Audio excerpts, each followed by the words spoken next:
Yo, what's up mga kabok? Panibagong araw na naman pala para sa amin dalawa ni Ellie. Kaya tara, samahan nyo kami. Uy, gising na. Come on. Yan na, gising na. Kakain na tayo. Uy, gising na.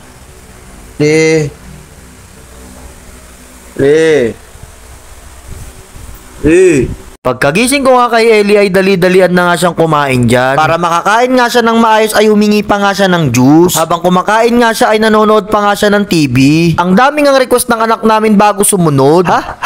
Fast forward na nga tayo, nakakain at nakaligo na nga pala si Ellie. Pagkatapos kong linisan yung kabilang tenga niya ay eto nga sumayaw pa siya. Kaya nga pinabayaan ko na lang siya at para gumanda rin naman ang mood niya bago pumasok. Pagkatapos nga namin dyan ay eto nga nagtulog-tulugan na naman siya. Tulog ka pa eh.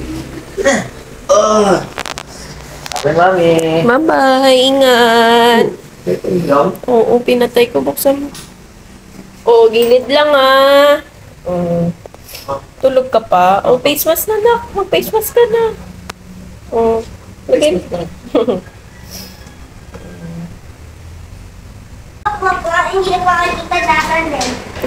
Hindi niya makikita. Oh. Pagkalabas nga namin ni Ellie ay ito nga yung mga nangyari. Saan drive ka? Meron. Okay ka na. Okay na dito.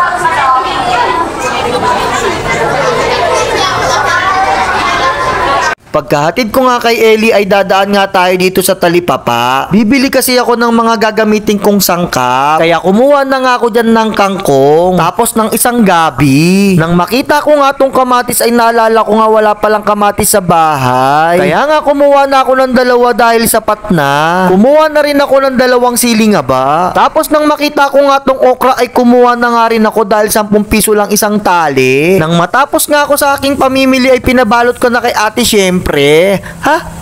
Binayaran ko na nga rin pala yan. 64 lahat. Pagkatapos ko nga dun ay eto nga pauwi na ako. Fast forward na nga tayo nang makauwi nga ako ay may nadaanan nga akong nagtitinda ng taho. Kaya nga naman bumili ako ng halagang 20 pesos lang. Pasensya na nga rin at hindi ko nga nabidyuhan. Fast forward na nga tayo at nang makauwi nga ako ay dali-dalian ko ang sinalang tong baboy. Nilagay ko na rin yung sibuyas at kamatis. At syempre hindi magpapahuli dyan yung gabi.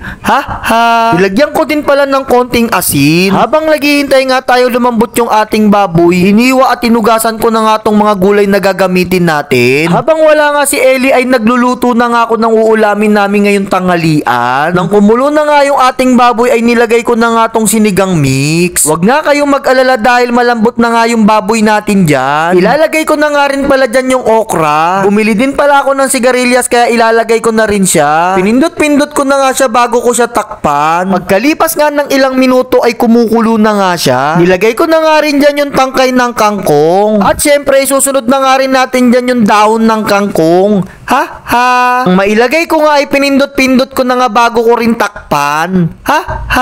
Katapos nga ng mga oras na yan ay ito na nga yung finished product natin. Ang sarap talaga. Quality. Fast forward na nga tayo nang matapos nga ako sa aking pagluluto ay dali-dalian na nga akong tumakbo dito sa eskwelahan. Nang makarating nga ako, syempre nagpahinga muna ako dahil nakakapagod din. Sa mga oras na nga to ay nagpalabas na nga rin pala si teacher ng mga estudyante niya. Oh, my baby.